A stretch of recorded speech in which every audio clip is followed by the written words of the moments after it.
อ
ค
อ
อ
ฮะ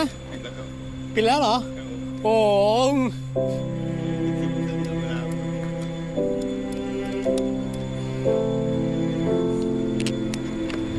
ขอไม่ให้เข้าแล้วใช่ไหมครับ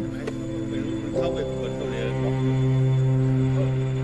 เลิกงานเวลาเลิกงานเลยใช่มาจากนนท์8 โมงโอ้ โอ้โหผมมาจากนนทบุรีแล้วเนี่ย จะไปไหนเลย มาเนี่ยแหละ จะขึ้นไปไหน ไม่ได้ขึ้นไปไหนเดี๋ยวเรากลับนนทบุรีต่อ นี่ครับพี่ครับ เมื่อก่อนมันไม่ได้ปิดใช่ไหมอาทิตย์ที่แล้วมันไม่ได้ปิดใช่ป่ะ เราก็เลือกง่ายๆเราเลยนี่เรามีครับดูเลยคันลองปิดด้านล็อกด้าน เดินลงไปได้ไหมเนี่ยเอารถจอดไปนี่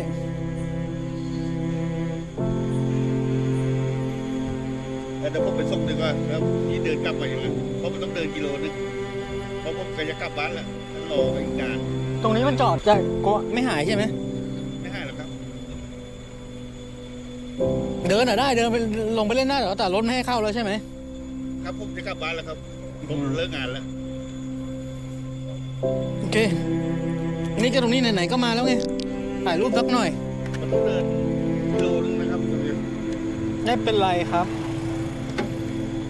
1 กิโลจิ๊บ ที่แบบไม่นานไปแล้วเราเข้าไปจอดกันได้ไหมแต่ผมรอ โอ้ยก็พักนึงอยู่อ่ะ แต่มันก็นานเติมไม่จะกลับบ้านเขาไม่อยากให้ลงมีรอรถเฉยๆนะรถจะไม่ออกนี่เป็นรถ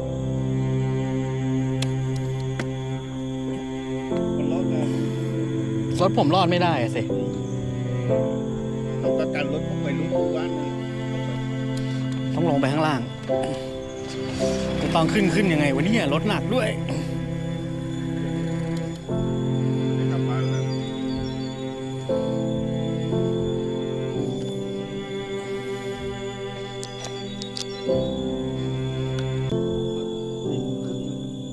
ช้าก็มาเปิดต้องรอรถ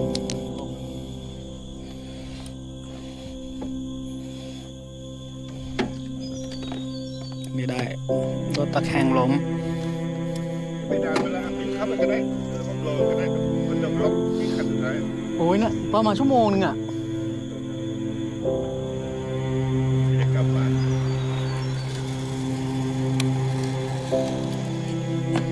ถ้าเดินจริงๆตรงนั้น10 นาทีเองกิโลเดียว ใช่เราไปเล่นแป๊บเดียวไม่นานหรอกขอไปเล่นปึ๊กลืมล็อกเบรกมือ ผมเดินเข้าไปนี่ก็ไกลเหมือนกันนะพี่นะเกือบโล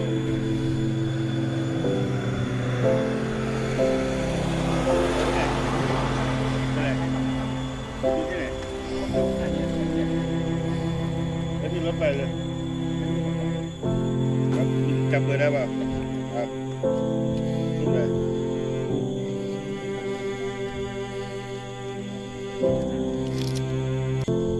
ไม่บอกรถไปไม่รู้จะรู้สภาพ1.1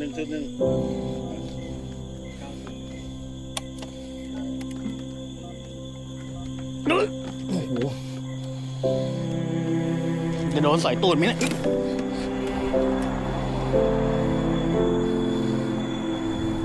ก็เอียงทางนี้ไม่ดีกว่าหรอกเอียงปากทางทางนี้มันเอียงทางนี้มันแทกไว้ขี้ไปเลยพี่แล้วถ้ามันเป็นได้เป็นสปรินต์เมื่อไหร่ ที่ผมฝากถือเลยรถมันหนักต้องขี่แล้วล่ะ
ก็ได้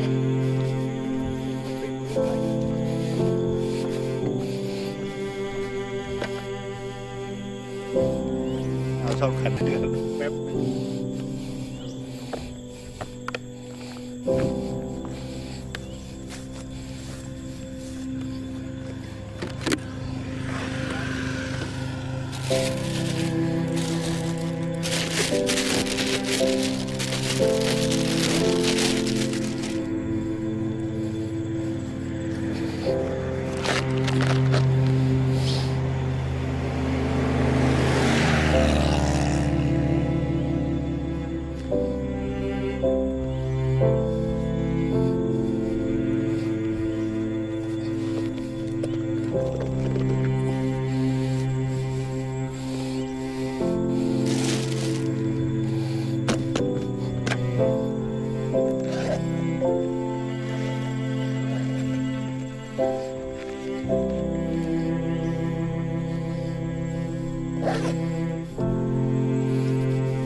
ได้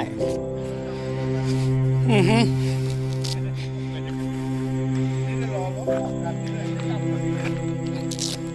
น่าจะพักใหญ่เลยมั้ง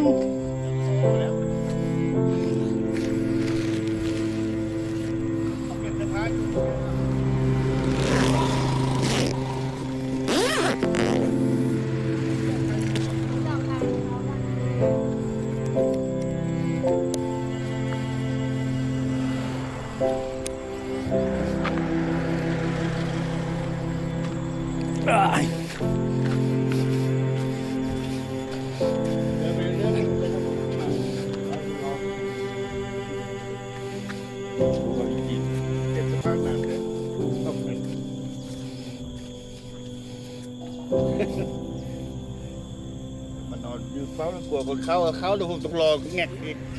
มันเลยกลับอีก มีคนจะเข้าไม่มีแล้วใช่ไหม ไม่มีเรื่องจะความลบ ก็เพราะเหมือนรอบที่แล้วผมมาไม่ล็อกนะหรือว่าล็อกตอนเย็นทุกครั้งกล้วย เดี๋ยวนี้ก็ให้ล็อกแล้ว เพราะเดือนที่แล้วผมเพิ่งมาแต่ นี่เขาจะเจ็บให้ล็อก แต่ผมขึ้นปีล็อกเนี่ย นี่เขาเพิ่งทำเส้น ไปได้ใช่ไหมเนี่ยผมหนักนะ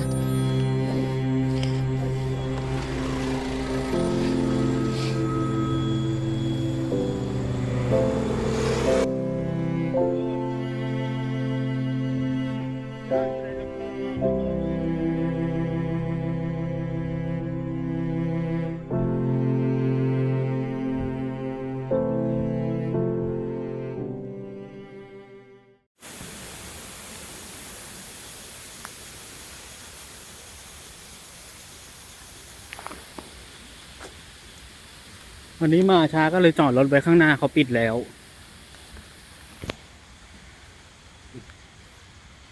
จอดรถไว้ที่ถนนใหญ่แล้วเราก็เดินเข้ามาประมาณกิโลหนึ่งเขาไม่ให้วัยรุ่นเข้าแล้วนะตอนนี้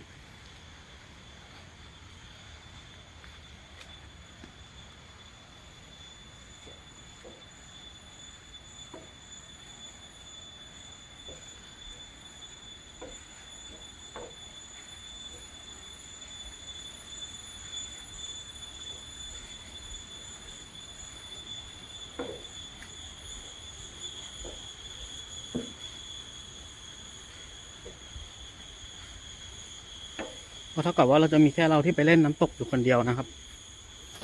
ก็น่าจะเล่นถึง6 โมงแล้วก็รีบเดินออกมานะเพราะเดี๋ยวมันจะมืดเกินแล้วเราก็ทิ้งรถไว้ข้างหน้าด้วย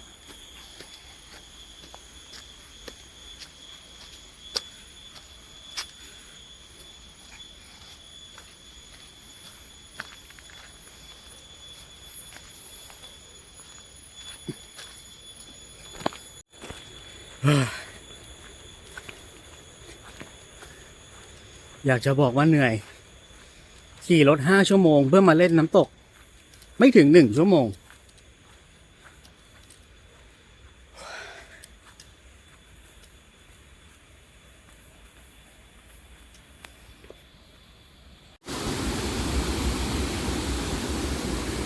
ไฮไลท์ของน้ำตกที่นี่ก็น่าจะเป็นชั้นสุดท้ายนะ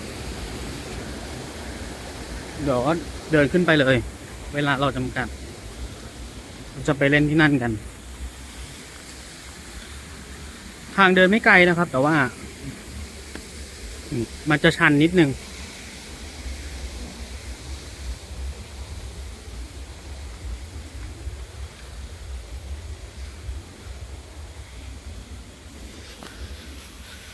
รอบที่แล้วมาไม่ได้เล่นนะเพราะว่าขึ้นไปบีล็อกสรุปก็ขึ้นไม่ทันก็ขึ้นกลางคืนอยู่ดี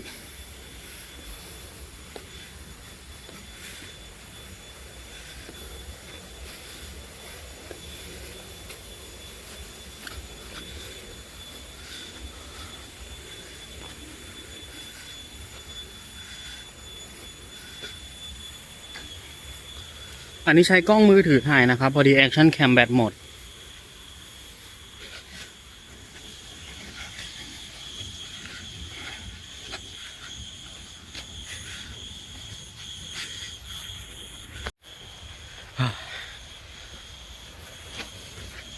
เป็นจุดที่อีกจุดหนึ่งมีสะพาน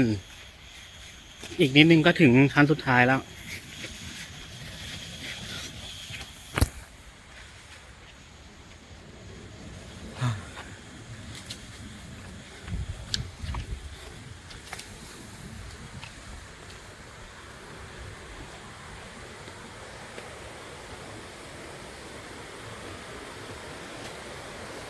แต่ตอนนี้น้ำไม่สวยนะรอบที่แล้วมาน้ำสวยกว่านี้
น้ำรอบนี้เป็นสีเขียวอะ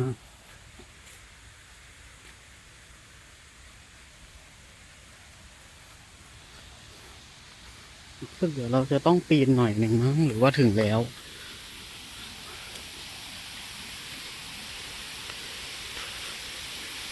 ไม่ได้มาแค่อาทิตย์เดียวจำไม่ได้เลยครับแต่รู้สึกว่าชั้นสุดท้ายมันเดินไม่ไกลนะน่าชั้นตรงนี้ก็สวยครับ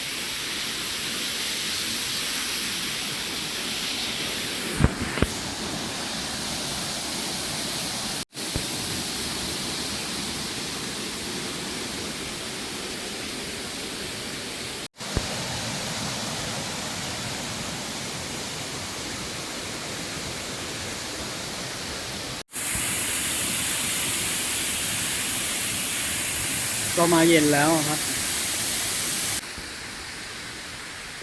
เนี่ยนะครับทางที่เราจะต้องลง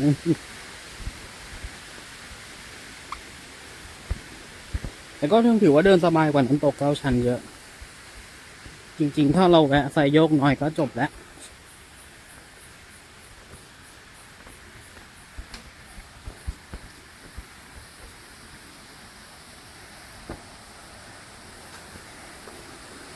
จะเหนื่อยขาขึ้นนี่แหละครับแล้วก็ต้องเดินไป1 กิโลเพื่อจะไปถึงที่รถนะ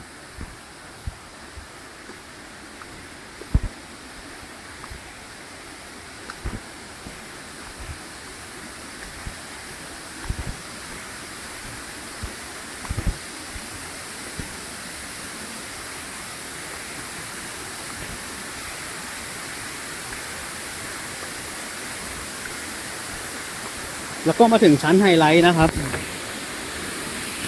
วิวที่อยู่ตรงหน้าก็จะประมาณนี้นะครับ สวยมาก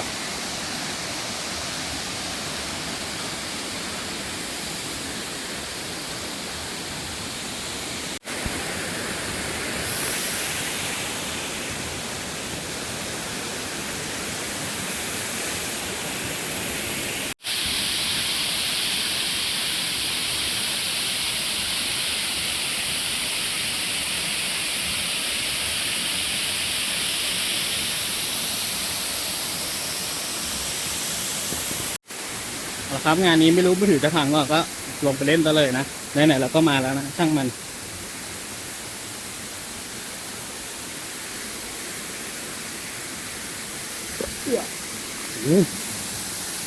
น้ำเย็นเฉียบ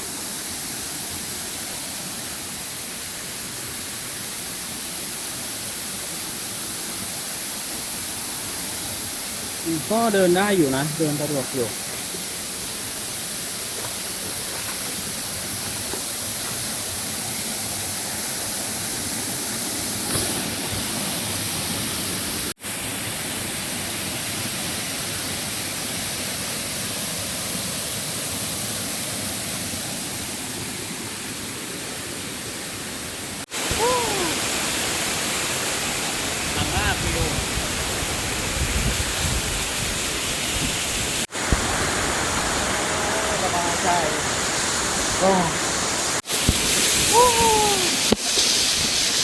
เย็นสบาย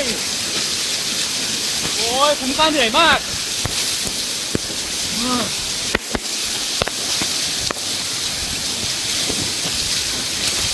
โอ้ยน้ำแรงต้องเป็นบ้าเลย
มันหยด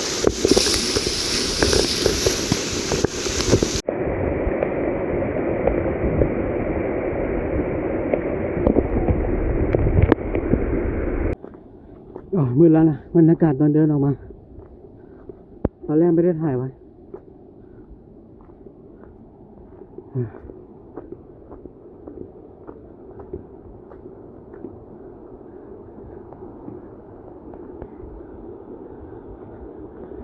เดินอีกประมาณโลกว่าครับเพื่อจะไปถึงที่รถ